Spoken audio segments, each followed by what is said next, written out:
Boa tarde a todas, todos e todos. É muito bom estar aqui. Muito obrigada pelo convite para a Joana, para a Mariana, e para a Pati também, né? A gente teve inclusive uma conversa ontem. É bom que a gente está aqui quase entre amigas. Então, acho que a gente pode fazer uma conversa, né? Com algumas provocações, com algumas questões que eu vou levantar a partir deste tema que nos convoca, né? Como doar e promover justiça social. Eu queria realmente agradecer pelo convite, até porque eu sou parte do movimento, talvez não sou a pessoa mais ativa, mas eu tenho uma grande admiração pela iniciativa. Acho que é interessante também que seja um movimento, né, que agora está se institucionalizando, mas que de alguma forma a origem foi um movimento, ou seja, o envolvimento a partir de uma causa, né? Eu acho que, na verdade, temos muitos pontos em comum, né, com o movimento de cultura de doação e com a rede de filantropia para a justiça social que eu coordeno, porque de alguma forma somos organizações ou movimentos ou coletivos que atuamos no nível do ecossistema filantrópico, ou seja, para nós é muito importante, ou seja, a cultura de doação é uma coisa que nos convoca, nos reúne, né? E efetivamente nós estamos no mesmo barco, talvez com agendas cada uma mais específicas, mas obviamente que para a rede é muito, muito importante e absolutamente central pensar na cultura de doação. Para responder esta pergunta e para começar de alguma forma a provocar algumas reflexões, eu vou me centrar principalmente em falar de algumas questões vinculadas à experiência da rede de filantropia para a justiça social, né? Porque a gente, na verdade, é importante contextualizar o debate e não falar apenas no nível conceitual, mas basicamente como esses conceitos de justiça social ou doação para a justiça social têm uma base material importante, ou seja, existe uma relação direta entre as práticas e os conceitos, né? Ou seja, os conceitos não surgem numa biblioteca, eles surgem, neste caso, na filantropia, a partir de reflexões sobre a prática. Para quem não conhece a rede, na verdade, foi criada em 2012, né, a primeira iniciativa, o primeiro embrião da rede, porque, na verdade, havia um conjunto de atores, né, organizações, fundos temáticos, principalmente fundações comunitárias, que acharam, de alguma forma, que existia, digamos, questões em comum, né, preocupações em comum, que, na verdade, não estavam contempladas no ecossistema filantrópico, ou seja, o GIF, né, que era de fato, né, a grande organização do investimento social privado, da filantropia brasileira, não tinha uma atuação tão forte com a filantropia independente, depois foi trilhado mais esse caminho, e, na verdade, a rede surgiu porque existiam muitas organizações que tinham em comum, né, uma questão que é absolutamente importante, a mobilização de recursos para doar para organizações, grupos, lideranças da sociedade civil brasileira na área de justiça social e direitos humanos, numa agenda ampla, né? Porque dessa agenda de justiça social e direitos humanos, né, cabe a questão de gênero, cabe a questão racial, cabe a questão socioambiental, cabe a mudança climática e todas as suas interseccionalidades, né? Então, inicialmente, a rede foi pensada justamente para encontrar esse espaço dentro do ecossistema filantrópico e foi pensada justamente para promover alguns debates, algumas reflexões e para encontrar, de alguma forma, um espaço de trocas e de promoção de debates. Obviamente que ao longo dos 10 anos, porque este ano a rede está fazendo 10 anos, houve muitas mudanças, né? A rede cresceu, a rede passou por vários momentos, inclusive bastante críticos, até chegar ao ponto que estamos hoje, que são 14 organizações que integram a rede. Vamos integrar mais duas este ano, inclusive, né? Aqui é o Fundo Agbara, que, na verdade, já foi convidada, né, para participar, e a Brasil Foundation também. Então, seremos, acredito que até final do ano, 16 organizações membros. E os membros da rede são principalmente, como eu falei, fundos temáticos, né, como o Fundo Elas, como o Fundo Brasil Direitos Humanos, como o Fundo Casa, como o Funbeia, né, ou seja, tem agendas específicas na área digamos, de justiça social, e também tem fundos comunitários e fundações comunitárias, né? Ou seja, a gente tem um leque muito amplo de organizações, mas todas têm em comum o fato de mobilizarem recursos para doar para a sociedade civil. E é interessante entender este fenômeno da filantropia independente. Por que independente? E por que nós falamos que é uma filantropia independente local? É independente porque justamente mobiliza recursos com fontes diversificadas, né? Infelizmente, ainda as fundações, os membros da rede, né, os fundos que integram a rede, mobilizam principalmente recursos da filantropia internacional ou da cooperação internacional, e muito menos com a filantropia local. E justamente neste espaço que a rede surge, né? Porque da rede não, né? Os fundos da rede surgem, porque eles começam a surgir praticamente a partir dos anos 2000. Qual foi o contexto nesse momento? O contexto foi realmente de retirada da filantropia internacional do Brasil e da cooperação internacional do Brasil. Então, o que aconteceu? Houve um vácuo no financiamento que implicou justamente o surgimento de fundos que foram basicamente, muitos deles criados pelos próprios ativistas, como um braço para poder, de alguma forma, dar sustentabilidade financeira, política e social às organizações da sociedade civil que tinham crescido de uma forma bastante importante a partir do processo de democratização no Brasil. Então, de repente, todo esse crescimento e o papel que teve, digamos, a sociedade civil no Brasil no processo da democratização, inclusive em agendas tão importantes como a ECO 92, no qual realmente o protagonismo passou a ser das organizações sociais, né? Elas, de um momento para outro, praticamente ficaram sem fonte de financiamento. Então, os fundos começam a surgir justamente para poder preencher esse vácuo, né? Mas ainda nós temos o mesmo desafio, né? Assim como, na verdade, a filantropia internacional entendeu que realmente essas fontes, essas formas de organização eram uma garantia para capilarizar recursos, para fazer chegar o recurso lá na ponta, onde estão os movimentos, onde estão os grupos comunitários, né? Esses fundos, na verdade, começam a fazer esse trabalho, né, de mobilizar recursos para doar para a sociedade civil. Então, é importante também entender que existe, digamos, que cada fundo tem sua própria agenda ligada ao tema, ligada às especificidades dos territórios, ligadas numa agenda ampla, interseccional, né? Quando a gente fala em justiça social, a gente não pode pensar em caixinhas, né? Porque os temas estão interconectados. Não podemos pensar na questão de gênero sem pensar na questão de raça, né? Nem pensar na questão de etnia, né? Então, começam a fazer todo esse trabalho, né, de começar a distribuir recursos para fazer chegar ele para onde realmente era necessário. Então, quais são os princípios ou as questões em comum que têm os fundos, né, para além da defesa das suas próprias agendas? É principalmente ter uma conexão muito grande com as comunidades e com as redes, né? Porque esse que é o grande conhecimento para fazer chegar o recurso onde se precisa, né? Essa frase de fazer chegar o recurso onde precisa parece muito simples, mas não é simples, porque fazer chegar o recurso lá num grupo de indígena da Amazônia implica toda uma inteligência, toda uma forma de mobilizar os territórios que são, digamos, bastante específicos, né? Então, tudo isso, na verdade, faz parte de um acúmulo de conhecimentos, de uma produção de conhecimentos que estes fundos têm como um ativo muito importante. Então, inclusive, muitas oportunidades, os fundos são identificados como regranters, ou seja, organizações que fazem, distribuem grants, que são dados a eles para distribuir para a sociedade civil, ou seja, apoios que recebem, que mobilizam com a grande filantropia para chegar à sociedade civil, ou como fundos intermediários.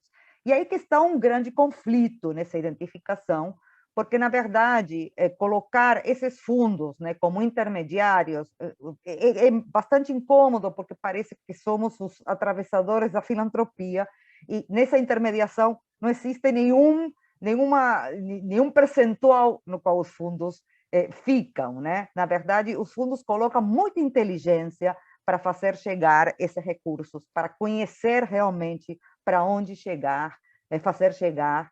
esse recurso. Inclusive porque existem muitas limitações e muitas complexidades para fazer chegar esse recurso. Inclusive desafios vinculados a contas bancárias, né, que muitas organizações e grupos, porque os fundos da rede apoiam muitos movimentos, muitos grupos informais, o que realmente cria uma dificuldade bastante grande em termos burocráticos, né?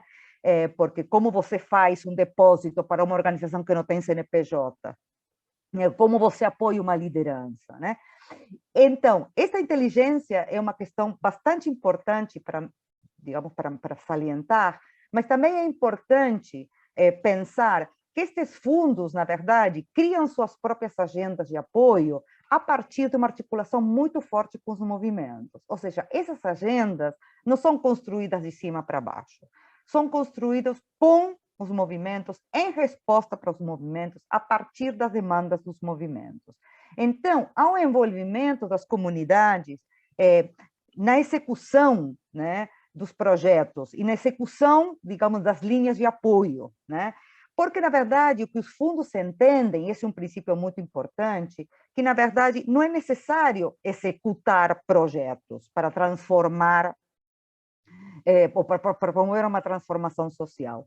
O que é importante é reconhecer onde estão os potenciais, onde estão, digamos, os grupos que têm a capacidade de promover transformações nos territórios, né?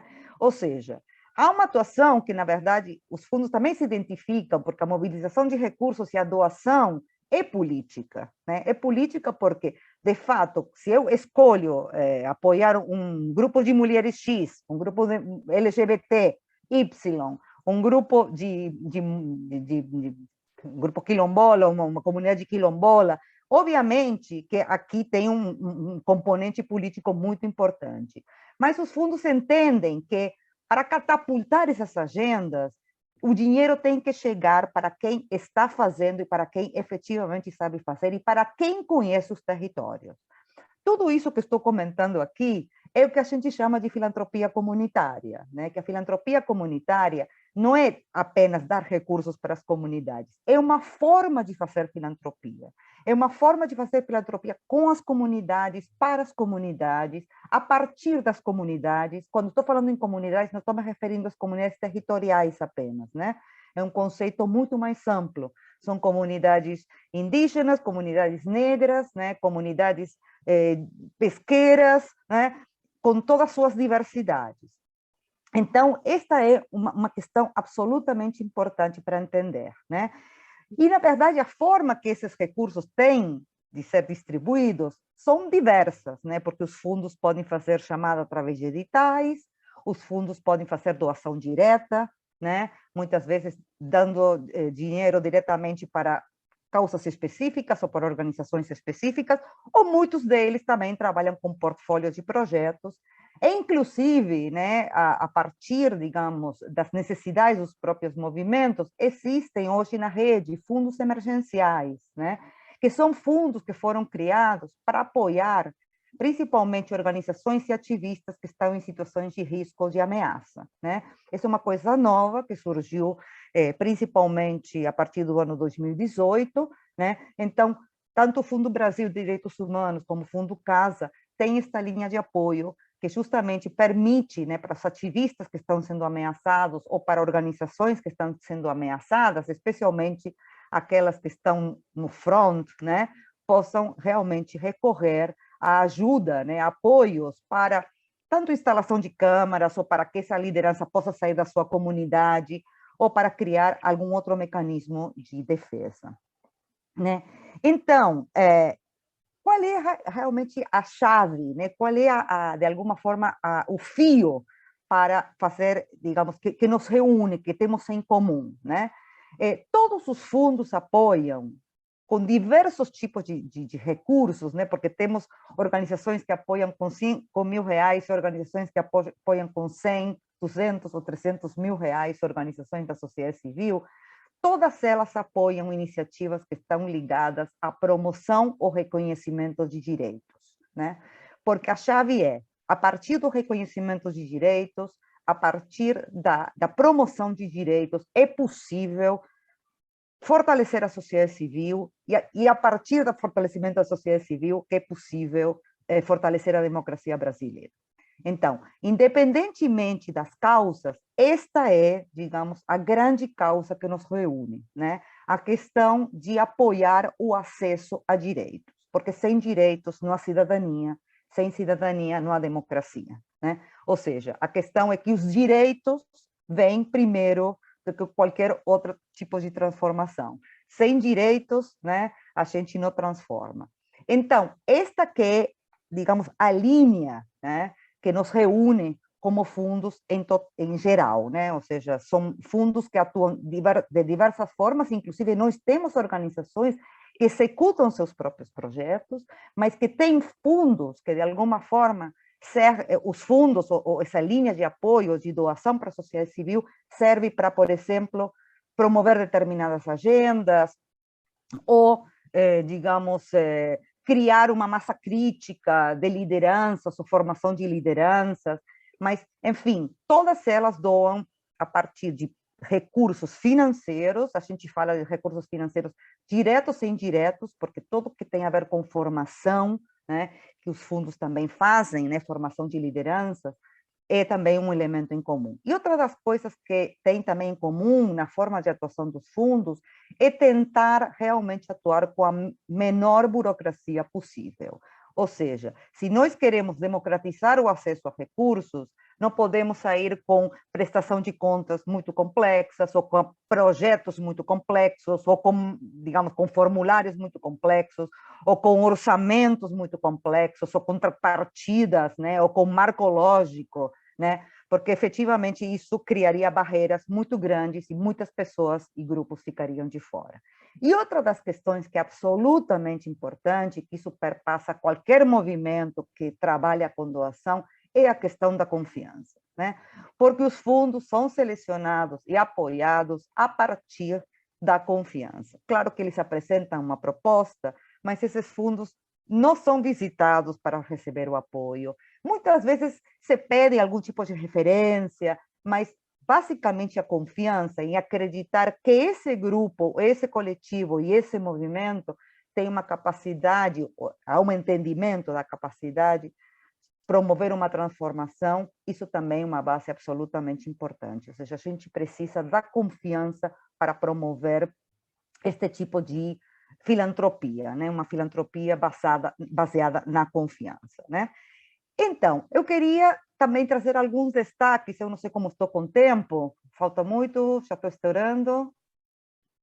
Você tem 5 minutos ainda, pode ser? Então, por isso, ótimo. Então, eu queria realmente trazer aqui alguns destaques e alguns desafios com relação a formas de atuação da filantropia para a justiça social no Brasil, que ela tem características próprias também, né? Quando estamos falando da filantropia independente, porque a rede, os fundos da rede, não têm um monopólio, né? Existem outras fundações que também trabalham com filantropia para a justiça social e efetivamente acredito que temos alguns elementos em comum. Estou falando da forma de fazer da rede, porque eu acho que é a experiência que mais, experiência concreta com a qual eu posso contribuir, né? Uma das coisas que para a rede é muito importante é não trabalhar com modelos impostos, especialmente todas as dinâmicas que vêm de cima para baixo, são dinâmicas que na verdade, não são próprias da rede. Nós tentamos realmente combater, né, todos os princípios do que a gente chama da filantropia colonial. Ou seja, nós estamos a favor de decolonializar a filantropia, não impondo modelos de cima para baixo, mesmo também não trazendo modelos internacionais que talvez deram certo em outros países, mas que no Brasil não, porque nós temos características próprias, um contexto político próprio, né?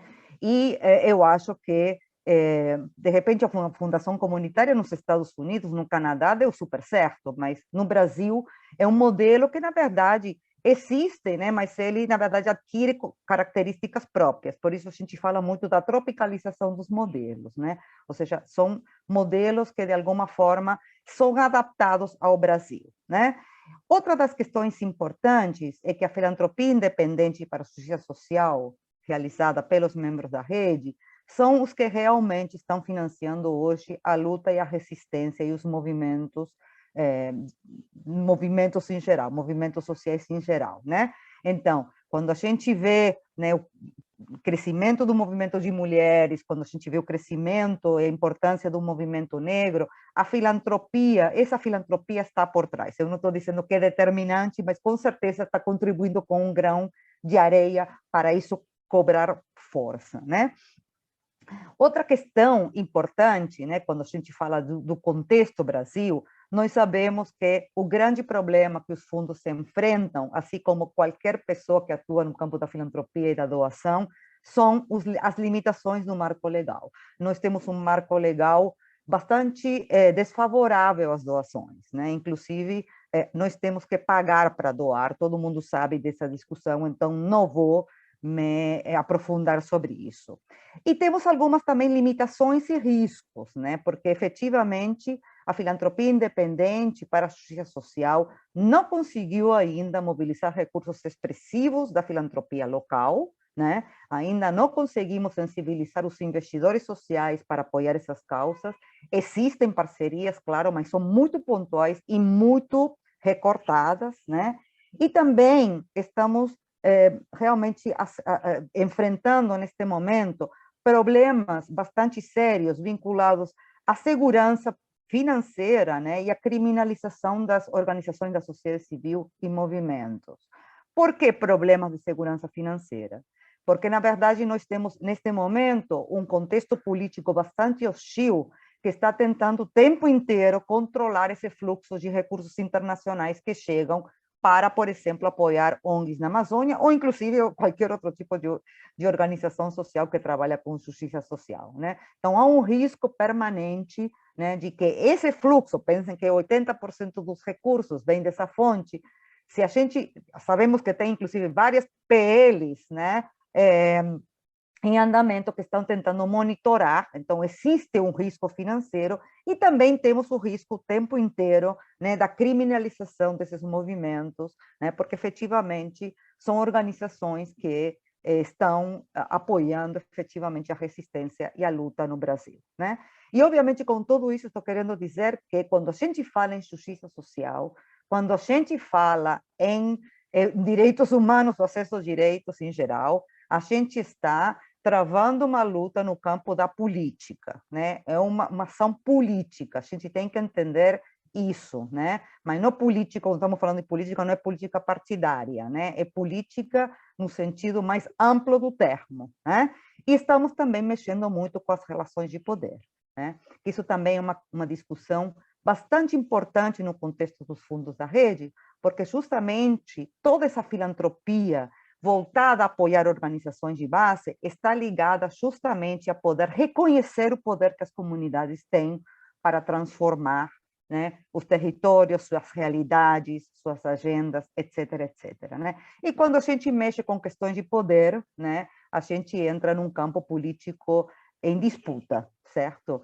E, na verdade, nós estamos, como rede, também discutindo bastante, né, em como fazer incidência para poder mudar de alguma forma, essa filantropia mainstream, uma filantropia, digamos, com umas tendências bastante específicas, no caso do Brasil, quando a rede, na verdade, hoje tem um programa de incidência, né, que é um programa que tenta justamente influenciar para que haja cada vez mais recursos para a justiça social, para fortalecer a sociedade civil e a democracia brasileira.